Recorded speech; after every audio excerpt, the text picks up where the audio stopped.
Je l'ai beaucoup critiqué, et pour moi à juste titre, parce qu'il perturbait énormément l'animation offensive. Mais t'as vu quand un joueur, il te fait fermer ta gueule, faut aussi le reconnaître publiquement. Kylian Mbappé, je lui ai reproché plein de choses sur son positionnement de numéro 9, sur le fait qu'il fait que dézonner, etc. Et il le fait toujours, y a pas de souci. Mais force est de constater que ces derniers buts, les gars, c'est soit des frappes en une touche dans la surface, soit des buts de renard de surface. Donc au bout d'un moment, tu veux dire quoi? Non les gars, au bout d'un moment, c'est vrai, parce que on tape beaucoup sur lui. Mais t'as vu quand le mec, il fait ce qu'on demande, et on perd encore, au bout d'un moment, faut comprendre que peut-être il y a autre chose. Et aujourd'hui, personne peut dire que Kylian, il fait pas ce qu'on lui demande. Vous pouvez dire ce que vous voulez. Oui, hier, il fait pas l'un de ses meilleurs matchs, il dézone beaucoup. Mais quand tu regardes ses buts, il est où et comment il les marque?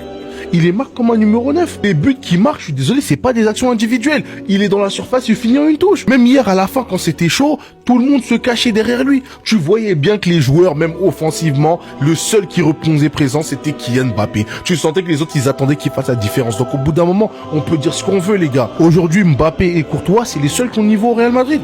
Je suis désolé, les gars. Il faut reconnaître qu'il fait les choses bien. Faut le dire aussi, les gars. Je suis désolé, les derniers buts de Mbappé, c'est que des buts en une touche dans la surface, des buts de la tête, des vrais buts de numéro 9. Donc faut arrêter, les gars. Et moi, j'ai vu hier beaucoup de joueurs même que j'apprécie se cacher derrière ce Kylian Mbappé.